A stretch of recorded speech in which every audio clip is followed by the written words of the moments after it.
হামলা বা কোন দুষ্কৃতিকারীর কোন কাজ আমরা কোনোভাবেই মেনে নেওয়া যায় না।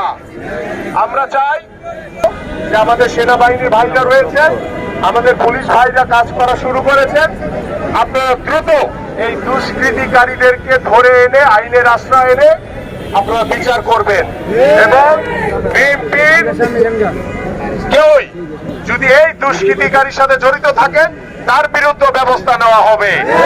এবং আমরা দৃঢ়ভাবে বলতে চাই যে নব্য বিএনপি যারা তৈরি হয়েছে তারা কিন্তু আপনাদের শেল্টারেই তৈরি হচ্ছে। আমি আপনাদের উদ্দেশ্যে সতর্ক করে দিচ্ছি, যদি আপনারা কেউ এই ধরনের আওয়ামী দুষ্কৃতিকারীদেরকে নব্য বিএনপিতে পরিণত হতে যাচ্ছে, এদেরকে কোনো শেল্টার দেন, আপনারা কিন্তু দল করার যোগ্যতা হারিয়ে ফেলবেন। আমাদের ভারপ্রাপ্ত চেয়ারম্যান দেশনেত্রী তারেক রহমানের নির্দেশনা কোন প্রকার কোন আওয়ামী সন্ত্রাসীকে কোনো প্রশ্রয় দেওয়া যাবে না, কোনো আশ্রয় দেওয়া যাবে না এবং তাদের বিরুদ্ধে আমরা চাই যে বাংলাদেশ স্বৈরাচার মুক্ত হবে। বাংলাদেশে আওয়ামী লীগের কোন স্বৈরাচারের স্থান নাই। স্বাধীন করেছে সেই হত্যার বিচার এবং আমাদের যে সকল নেতৃবৃন্দ এই আওয়ামী সরকার কর্তৃক নিহত হয়েছেন সকলের হত্যার বিচার আমরা বাংলার মাটিতে দেখবো ইনশাআল্লাহ। এই সকল কিছুর নাটের গুরু হচ্ছে এই স্বৈরাচার শেখ হাসিনা এবং এই শেখ হাসিনার বিচার বাংলার মাটিতে হবে ইনশাআল্লাহ। আমি স্পষ্টভাবে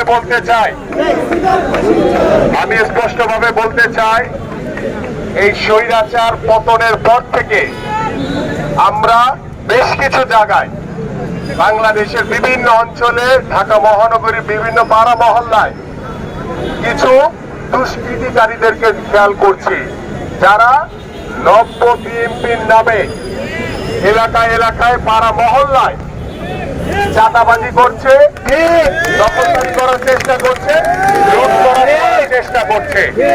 আমি আপনাদের কাছে দৃঢ়ভাবে বলতে চাই, আপনাদের এটা দায়িত্ব, যদি এই দুষ্কৃতিকারী আমার দলের লোক হয় তাকেও ক্ষমা করা চলবে না। তাকে ধরে পুলিশের হাতে কিংবা সেনাবাহিনীর হাতে তুলে দিবেন। আমরা এই জায়গাতে জিরো টলারেন্স দেখাবো।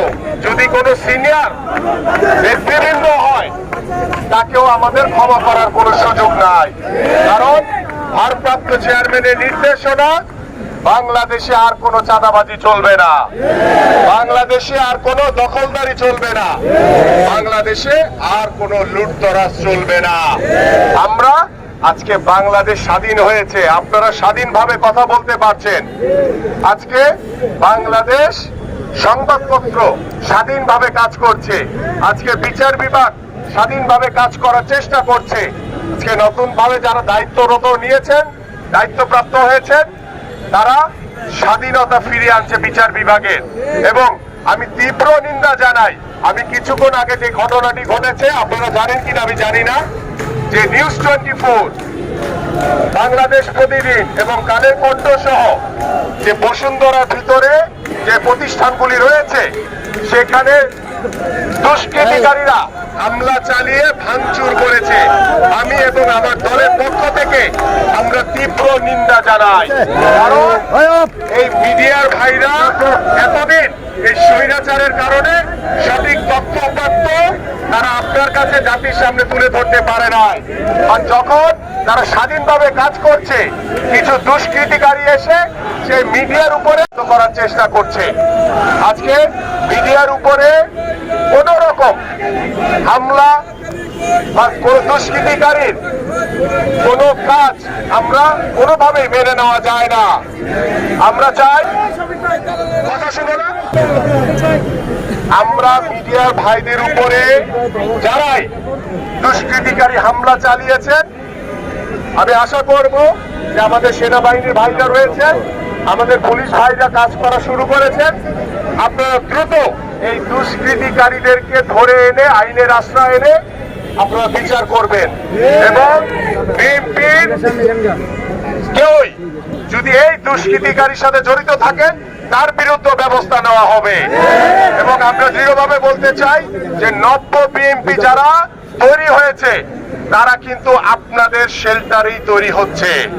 আমি আপনাদের উদ্দেশ্যে সতর্ক করে দিচ্ছি, যদি আপনারা কেউ এই ধরনের আওয়ামী দুষ্কৃতিকারীদেরকে নব্য বিএনপিতে পরিণত হতে যাচ্ছে, এদেরকে কোনো শেল্টার দেন, আপনারা কিন্তু দল করার যোগ্যতা হারিয়ে ফেলবেন। আমাদের ভারপ্রাপ্ত চেয়ারম্যান দেশনায়ক তারেক রহমানের নির্দেশনা, কোন প্রকার কোন আওয়ামী সন্ত্রাসীকে কোনো প্রশ্রয় দেওয়া যাবে না, কোনো আশ্রয় দেওয়া যাবে না। এবং তাদের বিরুদ্ধে আমরা চাই যে বাংলাদেশ স্বৈরাচার মুক্ত হবে, বাংলাদেশি আওয়ামী লীগের কোনো স্বৈরাচারের স্থান নাই।